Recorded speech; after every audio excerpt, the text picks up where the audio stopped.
पैर में एक लोक नाप लिया और दूसरे पैर में दूसरा लोक नाप लिया और राजा से कहने लगे, राजा बलि अब बताओ तीसरा पैर में कहाँ रखूं। बोलो बावन भगवान की जय हो। परीक्षित जी महाराज खड़े हो जाएंगे। भैया कुर्सी एक डालो बावन भगवान के लिए। आज बावन भगवान एक पैर से एक लोक नाप लिया, दूसरे पैर से दूसरा लोक ला दिया। आचार्य जी पूजन करवाओ। आंसू बोलो बाके बिहारी लाल की हो। मेरे श्याम सलोने सरकार बना दो बिगड़ी मेरी।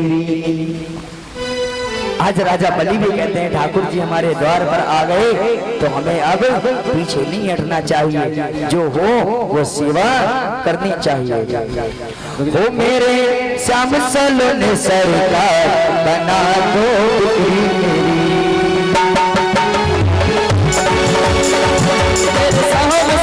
सरकार बना दो बिगड़ी मेरी। ओ मेरे श्याम सलोने सरकार बना दो बिगड़ी मेरी। ओ मेरे श्याम सलोने सरकार बना दो बिगड़ी मेरी। बिगड़ी मेरी श्याम बिगड़ी मेरी। बिगड़ी मेरी श्याम बिगड़ी मेरी। ओ बिगड़ी मेरी श्याम बिगड़ी मेरी। बिगड़ी मेरी श्याम बिगड़ी मेरी। ओ मेरे श्याम सलोने सरकार बना दो बिगड़ी मेरी। सरकार बना दो बिगड़ी मेरी। सभी भक्त बारी बारी से बावन भगवान का पूजन करते रहेंगे।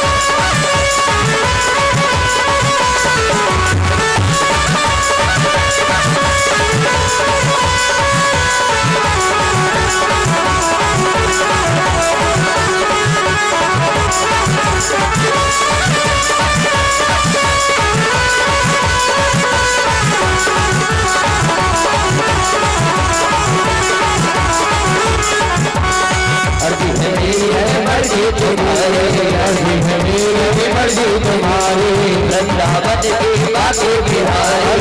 वृंदावन के बाके बिहारी। जीवन के आधार बना दो बिगड़ी मेरी। मेरे जीवन के आधार बना दो बिगड़ी मेरी। मेरे श्याम सलोने सरकार बना दो बिगड़ी मेरी। मेरे श्याम सलोने सरकार बना दो बिगड़ी मेरी।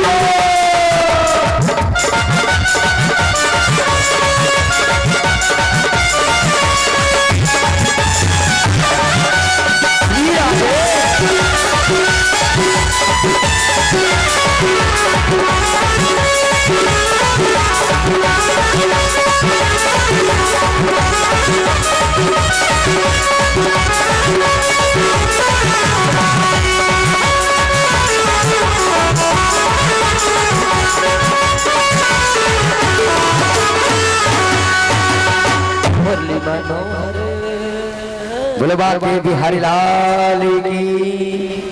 बोलो सावरे सरकार की।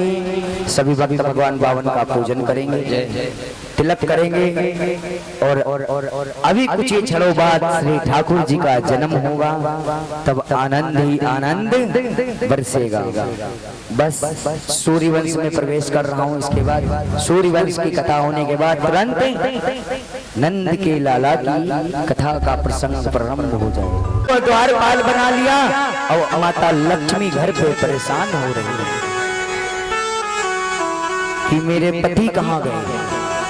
आज माता लक्ष्मी अब विष्णु भगवान की खोज करती हैं। खोज करते करते पता चला कि राजा बलि के द्वार के पाल बने खड़े हैं भगवान कृष्ण। भैया दूज का त्योहार था, कार्तिक का महीना था और ठाकुर जी आज राजा बलि के द्वार पर थे और तुरंत ही माता लक्ष्मी ने एक सुंदर रूप बनाया और राजा बलि के पास पहुंच गई। और उनके पास जब पहुंच गई, पास में पहुंचने के पश्चात में कहने लगी राजा बलि, भैया आज से तुम मेरे भैया बन जाओ, मेरा कोई भाई नहीं है। राजा बलि ने कहा ठीक है बहन, आपका अगर कोई भाई नहीं तो आज से मैं तुम्हारा भाई। जैसे ही उनको दोज का तिलक लिया और राजा बलि ने कहा कि बहन मेरा मन है कुछ आपको देने का। माता लक्ष्मी ने कहा अगर कुछ देना चाहते हो तो एक ही वरदान दे दो।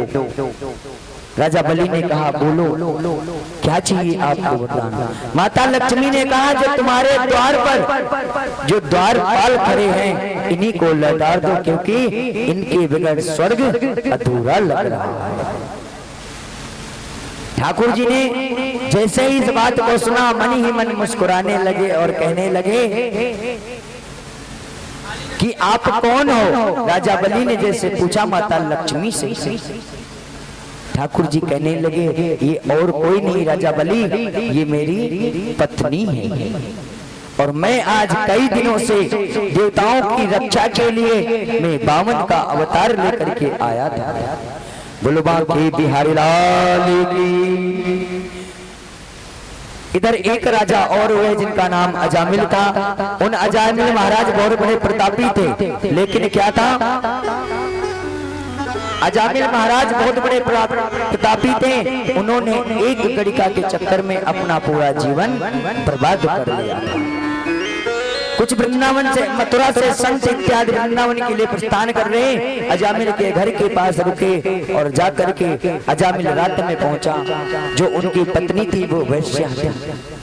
जब उनसे भोजन की आश्रय करी तो उन्होंने कह दिया कि प्रभु मैं आपको भोजन नहीं करा सकती, केवल कच्चा भोजन दे सकती। संतों ने उसी भोजन को पकाया और कह दिया मुझे दक्षिणा भी चाहिए, और दक्षिणा में दक्षिणा नहीं चाहिए, दक्षिणा में केवल मुझे ये चाहिए जब तुम्हारे घर में संतान का जन्म हो तो उसका नाम नारायण रख देना। अजामिल आया, संतों से मिला और संतों से कहने लगा अरे आप लोग कौन हो और कहां से आए हो। संतों ने कहा मैं अयोध्या से वृंदावन जा रहा हूं और भूख प्यास लग रही तो मैंने सोचा आपका बड़ा नाम सुना था तो आपके ही घर के सामने आसन लगा लिया। कहने लगे मेरा नाम ये भी तो सुना होगा, मैं कितना बड़ा डाकू हूँ और जो तुम्हारे हाथ में अमंडल कमंडल है ये भी छीन लूंगा, हमारे घर का खर्चा चलेगा। संतों ने कहा ले लो, मुझे कोई परवाह नहीं है, लेकिन मैं तुमसे इतना कहूंगा जब तुम्हारे घर में संतान का अवतार हो, जन्म हो तो उसका नाम नारायण रखना। आज इधर संतों ने समझाया और वहां से वृंदावन चले गए। अजामिल के घर में एक पुत्र हुआ, पुत्र आदि उसी का नाम नारायण रखा गया। मृत्यु का समय आया, अजामिल के पास कोई नहीं पहुंचा, लेकिन उन्हीं के सामने उनका पुत्र घूम रहा था। जैसे ही पुत्र घूम रहा था उन्होंने पुत्र को देखा, पुत्र को देखते हुए आवाज लगाई बेटा नारायण मेरी रक्षा करो। जैसे ही नारायण का नाम पुकारा तुरंत ही भगवान विष्णु के पार्षद आ गए और दूतों से कहने लगे इन्होंने नारायण का मेरे प्रभु का नाम पुकारा, तुम इनको ले जा नहीं सकते। जैसे ही ठाकुर जी की कृपा हुई अजामिल का उद्धार हुआ। बोलो बाबा बिहारी लाल की, बोलो श्री राधा रानी सरकार की जय। अब हम प्रवेश करेंगे सूर्यवंश में। सूर्यवंश श्री रामचंद्र का अवतार हुआ था। इसके बाद चंद्रवंश आएगा, चंद्रवंश में श्री ठाकुर जी का अवतार होगा। बोलो बांके बिहारी लाल की। छोटा सा भजन, उसके बाद में अग्रे कथा की ओर बढ़ेंगे। हो तेरी अखियां हैं जादू भरी, बिहारी में तो कब से खड़ी हो तेरी अखियां हैं जादू भरी, बिहारी में तो कब से खड़ी अखियां है जादू भरी, तेरी अखियां है जादू भरी, बिहारी जी में कब से खड़ी तेरी अखियां है जादू भरी, बिहारी में तो कब से खड़ी अखियां है जादू भरी।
तुमसे हमने ये है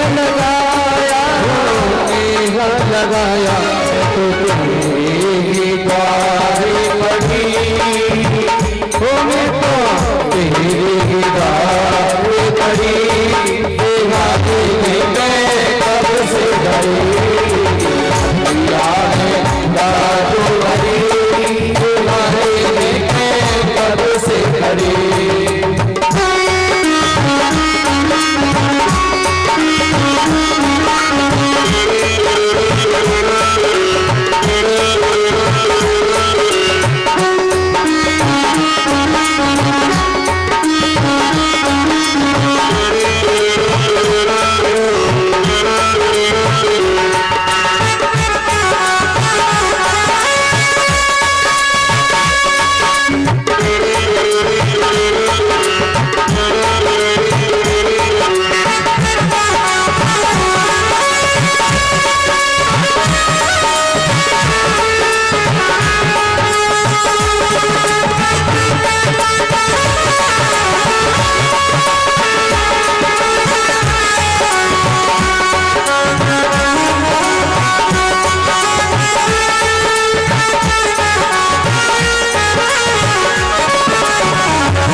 अंतर्यामी मेरे टूटे ना, ओ मेरे टूटे ना, तुम संग लड़े मेरे टूटे ना, तुम संग लड़े बिहारी में कब से करी जादू भरी, बिहारी में तो कब से खड़ी मेरे कान्हा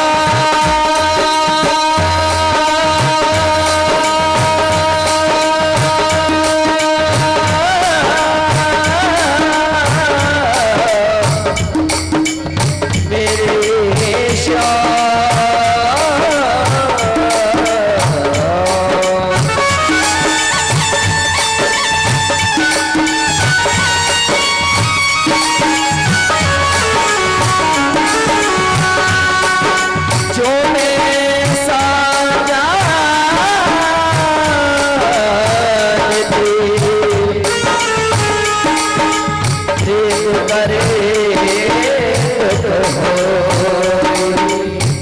नगर भेटोरा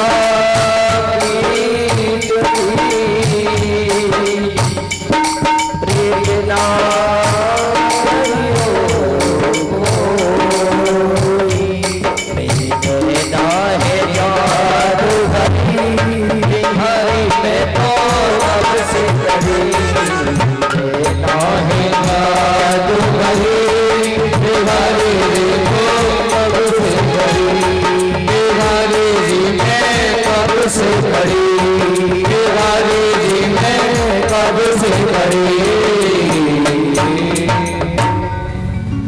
के बिहारी लाल की, बोलो श्री राधा सरकार की, बोलो श्रीमद् भागवत महापुराण की।